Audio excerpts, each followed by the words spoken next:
오늘부터 새로운 시리즈 말씀 오늘 만나는 예수님이라는 제목으로 여러분들과 함께 은혜를 나누고자 합니다. 오늘은 첫 번째로 내 사랑하는 아들이요 라는 말씀을 함께 나누려고 합니다.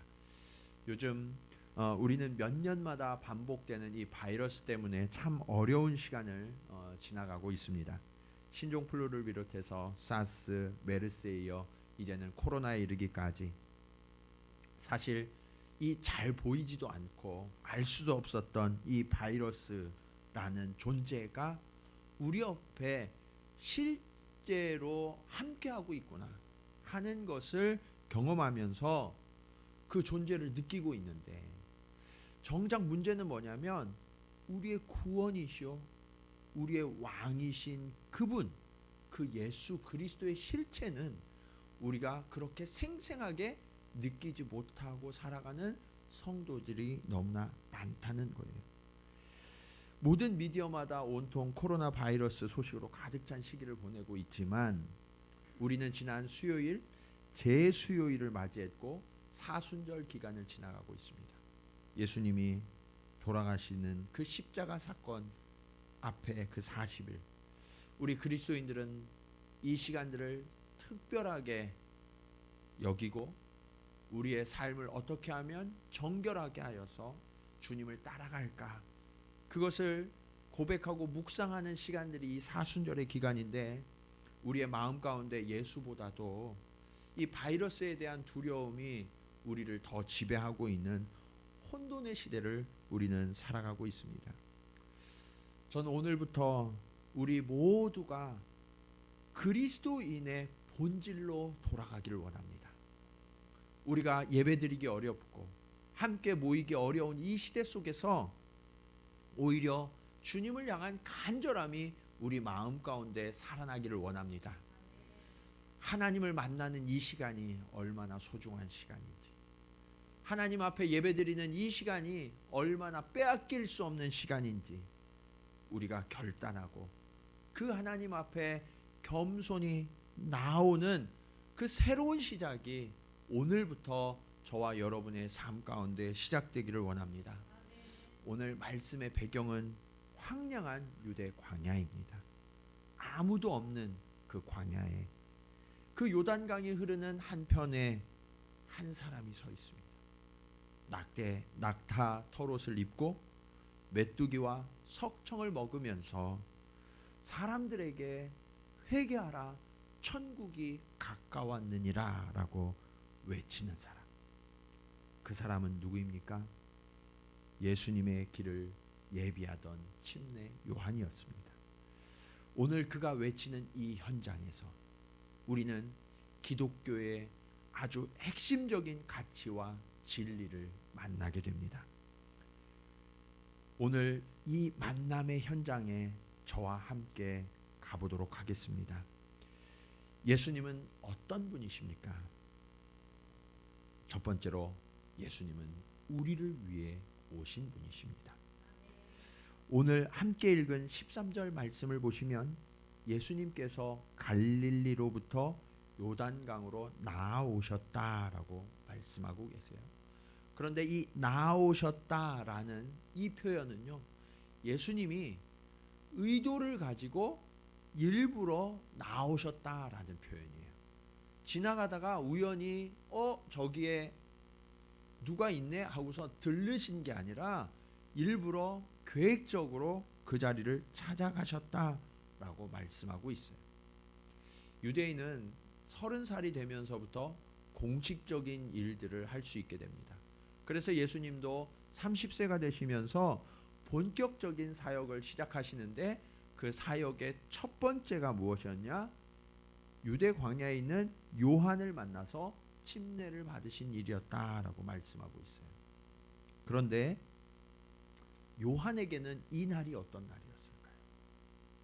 예수님이 멀리서 자신을 향하여 걸어오는 것을 요한은 보면서 그의 심장이 뛰기 시작했어요. 다른 사람들은 그분이 누구인지 알지 못했지만 요한은 명확하게 그분을 알고 있었어요. 너무나 반가운 마음에 달려가고 싶었을 거예요. 왜 그러냐? 자신이 지금까지 살아온 이유, 내가 이 광야에 서서 외쳤던 이유와 목적이 되시는 그분이 바로 지금 내 앞으로 걸어오고 계시기 때문이에요. 얼마나 떨렸을까요? 이사야 40장 3절 말씀은 이렇게 말씀하십니다. 외치는 자의 소리여 이르되 너희는 광야에서 여호와의 길을 예비하라. 사막에서 우리 하나님의 대로를 평탄하게 하라. 이사야 선지자가 미리 예견했던 대로 광야에 외치는 자가 섰습니다. 그가 침례 요한이에요. 그곳에서 그 황량한 들판에서 아무도 알아주지 않고 아무도 함께하지 않는 그 자리에 서서 회개를 선포하며 사람들에게 침례를 주고 있는 그 이유가 무엇이냐? 예수님의 오실 길을 예비하기 위함이었다라고 말씀하고 있어요. 그런데 그것을 알고 있었음에도 불구하고, 자신이 살아가는 목적과 이유가 무엇인지를 분명히 알고 있었음에도 불구하고 그 시간이 오래되면 오래될수록 요한도 힘들었어요. 그래서 제자들을 보내어 예수님이 그분이 맞냐고 물어보기도 했었거든요. 그만큼 외치는 선지자의 길은 외롭고 힘이 든 길이었을 거예요. 아무도 거하지 않는 그 황량한 광야에 밤이고 낮이고 그곳에서 사는 것은 참으로 고된 일이었죠. 뿐만 아니라 다른 사람들이 입지 않는 낙타토롯을 입고, 그리고 사람들이 먹지 않는 메뚜기와 석청을 먹으면서 그 거친 음식으로 연명하는 그의 삶은 어찌 보면 버티는 것과 같이 참으로 어려운 삶이었을지도 몰라요. 그래서 지금 내가 이렇게 사는 것이 도대체 무엇인가 회의가 들었을지도 몰라요. 그런데 오늘 예수님이 그의 앞으로 다가오시는 순간, 그의 인생을 붙들고 있던 무거운 짐, 모든 질문, 이것이 한순간에 다 해결되고 말았어요. 그의 삶은 옳았다고, 그의 사명은 하나님이 기뻐하시는 일이었다고 예수님이 증명해 주셨기 때문입니다. 그런데 그 예수님께서 요한에게 직접 침례를 받기까지 하시다니, 어쩌면 요한은 이 순간이 내 인생에 있어서 다시는 오지 못할 가장 행복하고 고귀한 순간이라고 생각하지 않았을까요? 지금 이 자리에 계신 분들 중에도 어쩌면 아무도 믿지 않는데 우리 가정에서 홀로 믿음을 지켜가는 분들이 계실지 모르겠어요. 그 믿음의 세월이 길면 길수록 그 믿음을 지켜가는 싸움이 참 고되고 힘이 드시죠. 가정에서 구원을 받아서 처음에는 너무 기뻤어요. 내가 이 놀라운 구원의 선물을 받다니, 내가 영생을 얻었구나. 그 감격과 기쁨도 잠시 우리의 가족들에게 복음을 전하면 사람들이 뭐라고 그래요? 그 귀한 선물을 나에게 줘서 너무너무 고맙다, 이렇게 이야기하나요? 대부분 그렇잖아요. 처음엔 핍박하고 말립니다. 그런데 그 핍박해도 말려도 안 되니까 나중에 어떻게 돼요? 너나 잘 믿어. 분리되어져 오는 그런 아픔이 있죠. 어떻게든 가족을 구원하기 위하여서 우리는 애를 써요. 예수님을 증거합니다. 그런데 그래도 거절되는 시간이 길어지면 길어질수록 점점 버티기 힘이 들죠. 지쳐요. 나중에는 사랑하는 가족이지만 신앙생활을 따로따로 해야 되겠구나, 그런 마음이 우리 가운데 슬며시 들어오는 것도 사실이에요. 그런데 여러분, 바로 여러분이 오늘 이 시대의 요한이라는 사실을 기억하시기 바랍니다.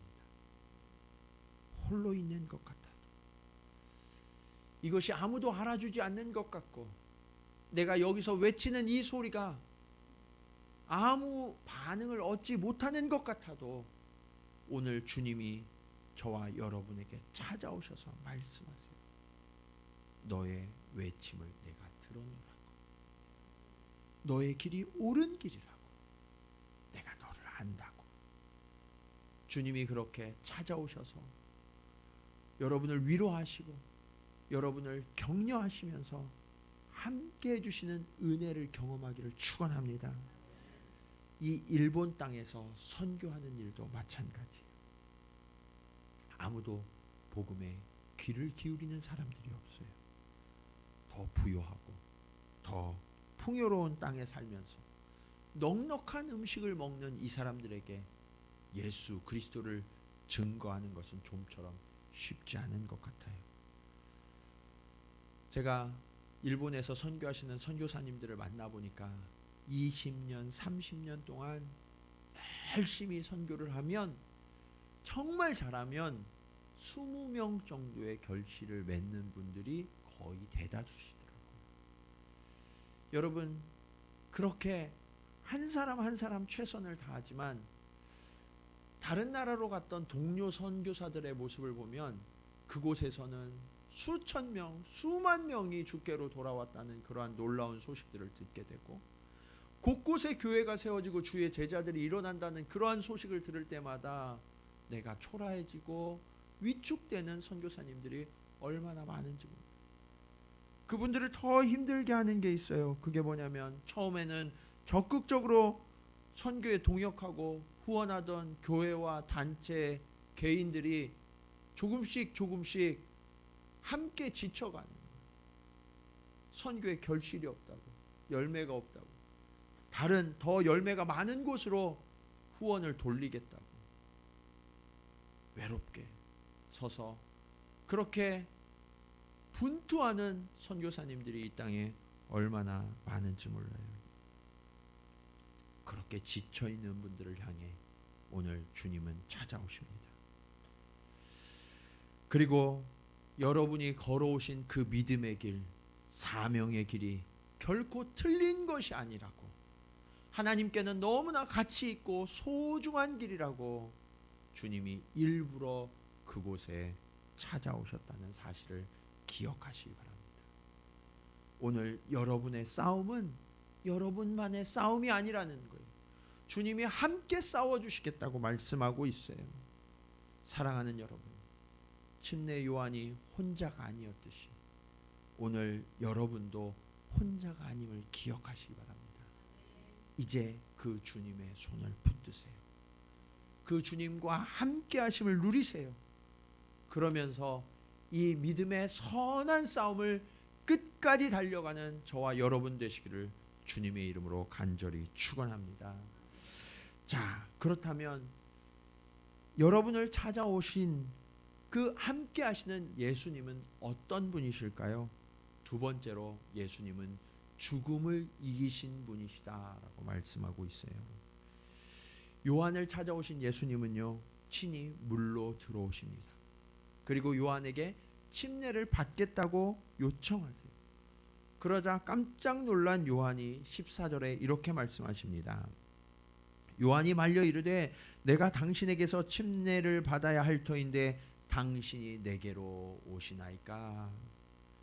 사람들은 알지 못했지만요, 요한은 예수님이 누구신지를 정확하게 알고 있었어요. 요한이 볼 때 예수님만은 회개할 죄가 없으신 분이거든요. 씻어야 할 죄가 없어요. 그러니까 침례를 받으실 필요가 있어요, 없어요? 없는 분이에요. 오히려 자기 자신을 돌아보니까 나는 죄덩어리예요. 나는 씻겨져야 하고 나는 죽어져야 할 죄인이라는 것을 알게 되어서 오히려 주님, 내가 주님으로부터 침례를 받아야 하지 않겠습니까? 그렇게 요청했지만 주님은 단호하게 거절하세요. 왜냐하면 주님에게는 더 높은 뜻이 있으셨거든요. 그래서 주님이 다시 이렇게 요청하십니다. 15절 말씀 보시면 예수께서 대답하여 이르시되 이제 허락하라. 우리가 이와 같이 하여 모든 의를 이루는 것이 합당하니라 하시니 이에 요한이 허락하는지라. 주님이 요한에게 이제 허락하라 라는 것은 허락해 주세요 하는 간청이 아니라 명령이에요. 더 이상 가로막아서는 안 되고 반드시 허락해서 이 일이 이루어지게 해야 한다라는 명령을 하신 거죠. 왜냐? 주님이 이날 요한에게서 받으신 침례는 단순한 침례가 아니라 하나님의 의를 이루는 일이었거든요. 하나님의 의를 어떻게 이루느냐? 예수님의 구속 사역을 통하여서. 여러분, 침례를 받으실 때 물속으로 들어가잖아요. 이 물속에 잠기는 것은 하나님이신 아들 예수 그리스도께서 인간의 죄인의 자리로 내려오셨다라는 것을 상징해요. 그래서 우리의 죄를 그 물속에서 씻으시고 대신 죽으시는 대속의 죽음, 그것을 상징하는 것이 침례의 물속에 들어감이에요. 이제 주님께서는 그곳에서 저와 여러분의 죄를 깨끗하게 씻으실 뿐만 아니라 우리를 대신하여 죽으시는 자리에까지 내려가신 거죠. 뿐만 아니라 그 주님께서 이제 물에서 다시 올라오시는 것은 죽음을 이기신 예수 그리스도의 부활을 상징해요. 예수 그리스도께서 죽음을 이기시고 부활하시는 것은 그분만의 사건이 아니라 예수 그리스도를 구주와 주님으로 믿는 저와 여러분에게 주시는 동일한 약속이 됨을 믿으시기 바랍니다. 이제 우리가 예수 그리스도를 믿는다는 것은 바로 그거예요. 사망을 이기신 예수 그리스도, 그분께서 우리에게 동일한 영원한 생명을 주겠다는 그 약속을 받는 아주 놀라운 장면이 이 침례의 장면을 통하여서 예수님이 보여주신 사건이었던 거죠. 여러분, 예수님의 생애는 3년이라는 짧은 생애였어요. 그렇지만 그 3년의 모든 생애를 압축한 한 장면이 무엇이냐라고 물으신다면 그것이 바로 오늘 이 침례의 장면인 거예요. 예수님이 우리를 위하여 죽으시고 다시 살아나셔서 영원한 생명을 주신다는 약속. 침례는 이처럼 아주 짧은 순간에 이루어지는 의식이지만 하나님이 예수 그리스도를 이 땅에 왜 보내셨는지를 가르쳐 주세요. 그리고 예수님의 생애가 어떠한 생애를 사실 것이고 죽으실지를 분명하게 보여주는 시청각 교육, 그것이 바로 침례였던 거죠. 로마서 6장 3절로 5절 말씀을 보시면 이렇게 말씀합니다. 무릇 그리스도 예수와 합하여 침례를 받은 우리는 그의 죽으심과 합하여 침례를 받은 줄을 알지 못하느냐. 그러므로 우리가 그의 죽으심과 합하여 침례를 받음으로 그와 함께 장사되었나니 이는 아버지의 영광으로 말미암아 그리스도를 죽은 자 가운데서 살리심과 같이 우리로 또한 새 생명 가운데서 행하게 하려 함이라. 만일 우리가 그의 죽으심과 같은 모양으로 연합한 자가 되었으면 또한 그의 부활과 같은 모양으로 연합한 자도 되리라. 아멘. 여러분, 우리는 침례교인이에요. 우리 교회는 침례교회죠.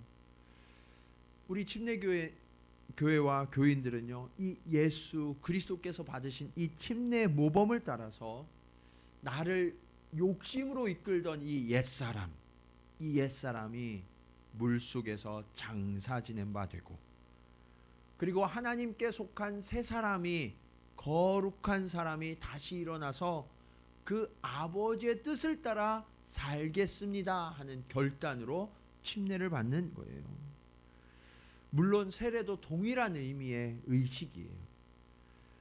이번 부활주일에도 우리는 이 예수님이 받으신 이 침례 모본을 따르는 침례식을 준비하고 있습니다.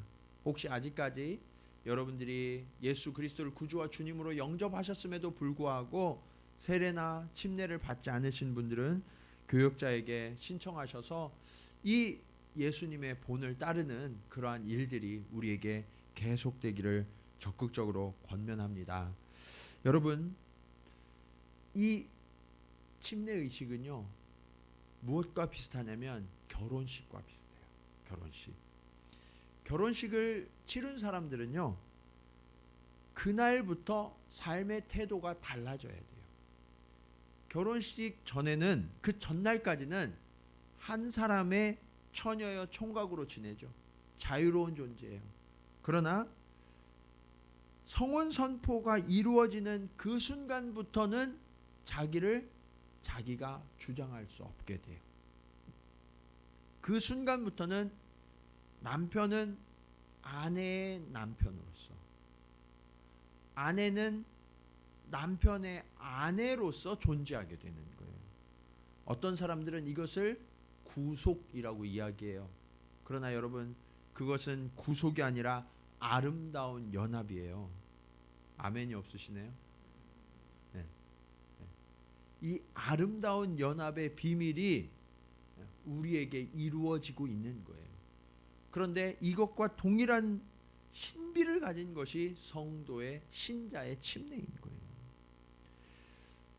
우리가 침례를 받고 나면 이후의 삶이 달라지는 거예요. 우리는 이제 예수 그리스도의 신부가 되어서 거룩하고 정결한 삶을 살겠습니다 하는 그러한 거룩의 삶이 우리로부터 시작되어야 하는 거죠. 그래서 로마서 6장 22절 말씀은 이렇게 말씀하고 있어요. 그러나 이제는 너희가 죄로부터 해방되고 하나님께 종이 되어 거룩함에 이르는 열매를 맺었으니 그 마지막은 영생이라. 여러분, 우리가 침례를 받고 이 땅을 살아가는 삶은 거룩함에 이르는 열매를 맺는 삶이라는 거예요. 그리고 그 열매의 마지막 열매가 뭐예요? 영생이다. 그래서 영생은 아무것도 아닌 게 아니라 거룩함의 열매들 중에 마지막이라고 말씀하고 있어요. 그래서 우리 성도들은요, 성도 거룩한 물이잖아요. 예수 그리스도를 믿고 고백한 이후부터는 우리의 삶이 완전히 달라져야 되는 거예요. 나의 옛사람이 죽고 하나님이 약속하신 그 영원한 삶을 향해서 그 거룩을 이어가는 그러한 삶을 살겠습니다 하는 출발이 이미 저와 여러분에게 시작되었다라는 사실을 기억하시기를 부탁드립니다. 여러분, 오늘 여러분은 예수 그리스도께서 여러분을 위해 죽으시고 부활하셔서 영생을 주셨음을 믿으십니까? 그러면 우리의 삶은 이제 달라져야 되는 거예요. 여러분이 받으신 이 침례와 세례의 의미를 다시 한번 기억하시기 바랍니다. 오늘 질병에 대한 두려움이 온 세상을 지배하고 있는 것처럼 보여요. 심지어는 성도들에게도. 사실 성도들도 질병에 걸리죠. 그렇기 때문에 우리가 조심하고 청결을 유지해야 되는 것은 마땅한 일이에요. 또 이것이 질병에 걸리지 않도록 사회적 책임을 지는 것도 교회의 의무예요. 그런데 한 가지 우리가 꼭 막아야 하는 게 있어요. 그게 뭐냐면 이 두려움과 염려, 어두움이 우리의 영혼까지 지배하지 못하도록 하나님의 영원한 생명의 능력이 우리를 샘솟게 하도록, 생동하도록 우리가 이 영혼의 방어막을 지키는 일만큼은 양보할 수 없다는 사실을 기억하시기를 부탁드립니다. 이제 우리 성도가 이 약속받은 영생과 이 땅에서 누리는 평안을 하나님께서는 한 가지 사실을 통하여서 보장하고 계세요. 그게 뭐냐? 오늘 말씀의 마지막 교훈이에요. 예수님이 하나님의 아들이시라는 사실을 통해서. 여러분, 오늘 예수님과 요한의 만남은 요한의 인생의 의미가 옳았다는 것을, 그의 사명이 바른 사명이었다는 것을 확인시켜주는 자리에서 끝나는 게 아니라 한 가지 더 중요한 만남으로 이어져요. 그게 뭐냐? 예수님과 하나님, 성령님, 이 삼위일체 하나님의 만남이 오늘 침례의 자리에서 재현되고 있어요. 16절로 17절 말씀을 함께 보시겠습니다. 예수께서 침례를 받으시고 곧 물에서 올라오실새 하늘이 열리고 하나님의 성령이 비둘기같이 내려 자기 위에 임하심을 보시더니 하늘로부터 소리가 있어 말씀하시되 이는 내 사랑하는 아들이요 내 기뻐하는 자라 하시니라. 예수님께서 침례를 받으시고 물에서 올라오심과 동시에 하늘이 열립니다. 그리고 성령이 임하시는데 비둘기같이 임하셨다라고 말씀하고 있습니다. 뿐만 아니라 하늘에서 하나님이 음성을 발하십니다. 뭐라고요? 이는 내 사랑하는 아들이요 내 기뻐하는 자라. 여러분, 이 장면은 우리가 믿는 그 예수 그리스도가 누구이신지를 아주 정확하게 하나님의 음성을 통하여서 가르쳐주고 계시는 거예요. 이것보다도 더 분명한 예수님께 대한 증거가 없어요. 여러분은 여러분이 믿는 그 예수님이 하나님의 아들이시라는 사실을 믿으십니까? 그 믿음이 있다면 이것이 우리 믿음의 핵심이요 출발점이고 우리의 완성이라는 사실을 아셔야 돼요. 이렇게 중요한 질문이기 때문에 예수님도 제자들에게 물으신 적이 있어요. 너희는 나를 누구라 하느냐? 그럴 때 마태복음 16장 16절에서 베드로가 이렇게 대답합니다. 주는 그리스도시요 살아계신 하나님의 아들이시니이다. 여러분, 오늘 본문에 예수님이 침례 받으시던 그 자리에 베드로가 있었어요, 없었어요? 그 자리는 없었어요. 그렇다면 베드로가 어떻게 이 사실을 알 수 있었을까요? 마태복음 16장 17절을 보시면 이렇게 예수님이 말씀하세요. 예수께서 대답하여 이르시되 바요나 시몬아 내가 복이 있도다.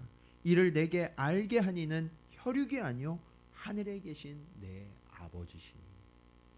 여러분, 예수님을 믿는 것은요 정말 큰 은혜예요. 우리의 지식으로 누군가가 우리에게 가르쳐서 믿어지는 것이 아니라 성령님께서 그 마음을 주셔야 믿어지는 거예요. 오늘 저와 여러분이 이 믿음을 고백한다면 우리 안에 누가 계시는 거예요? 성령께서 이미 와 계시는 거예요.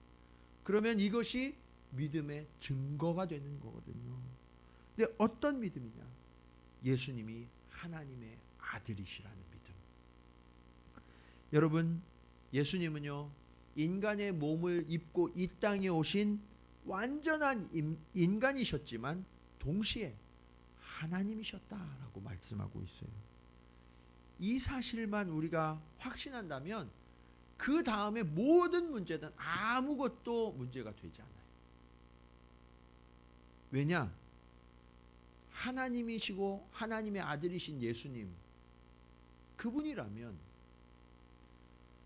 병든 자를 고치시고 귀신 들린 자에게서 귀신을 내어쫓는 것이 무슨 놀라운 일이겠어요? 그건 너무나 자연스럽고 당연한 일 아닌가요?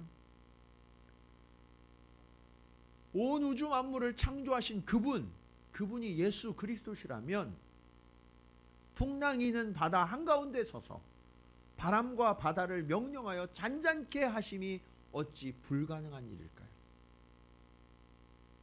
사람들이 드린 물고기 2마리와 떡 5덩이를 가지고 5,000명을 먹이시고 7,000명을 먹이시던 그 기적이 어떻게 기적이라고 말할 수 있을까요?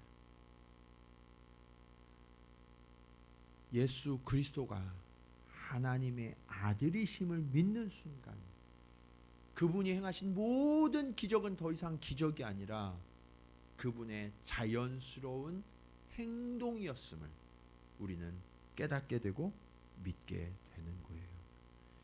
여러분, 오늘 우리는 우리 신앙의 아주 중요한 주제 앞에 서 있는 거예요. 우리는 예수 그리스도를 누구라고 믿는가? 단순히 십자가에 달리셔서 돌아가신 분? 그런 분이라면 우리를 구원하실 수 없어요. 그러나 하나님의 아들이신 예수 그리스도, 그분이 오셔서 우리를 위하여 십자가를 지셨을 때 저와 여러분의 죄의 문제는 완전히 해결되었음을 믿으시기 바랍니다. 그분, 그 예수님이 오늘 저와 여러분을 찾아오십니다. 우리가 이것을 지식으로 아는 것이 아니라 베드로처럼 성령이 가르쳐 주신 그 지혜로, 그리고 예수님께서 침례 받으시고 올라오실 때 친히 말씀하신 그 말씀 한자 한자가 우리 마음에 새겨지는 동일한 경험이 오늘 저와 여러분의 경험이 되기를 축원합니다. 그 말씀을 우리 한번 새겨보겠습니다. 자, 같이 한번 읽겠습니다. 시작. 이는 내 사랑하는 아들이요 예수 그리스도는 하나님의 아들이십니다. 같이 읽겠습니다. 시작. 주는 그리스도시요 살아계신 하나님의 아들이십니다. 우리를 구원하러 오신 메시아, 우리의 죄를 대속하신 그분이 바로 살아계신 하나님의 아들이심을 여러분의 마음, 심령 깊은 곳에 새기시고 그 믿음에서 흔들리지 않는 저와 여러분이 되기를 간절히 축원합니다. 그러면 우리의 삶은 달라져야 돼요. 그동안 우리는 예수님이 아니라 예수님이 주시는 복에만 집착하고 그것만 원하던 그런 어리석은 신앙인이었어요. 이제 그러한 이기적인 신앙에서 돌이켜야 해요. 회개해야 해요. 하나님의 아들이신 예수 그리스도께서 맡기신 이 땅, 그 땅을 우리의 뜻이 아니라 하나님의 뜻에 맞게 우리가 살아내고 다스려서 이 땅의 무질서를 질서로 바로잡고 이 땅의 부패를 하나님의 공의로 바로잡고 이 땅의 타락한 모든 것을 하나님의 거룩함과 정결함으로 바로잡는 저와 여러분의 삶이 되어야 할 줄로 믿습니다. 우리가 그런 삶을 시작할 때 주님은 우리의 회개를 보시고 이 시대의 아픔을 돌보시고 이 땅을 치유하여 주실 줄로 믿습니다.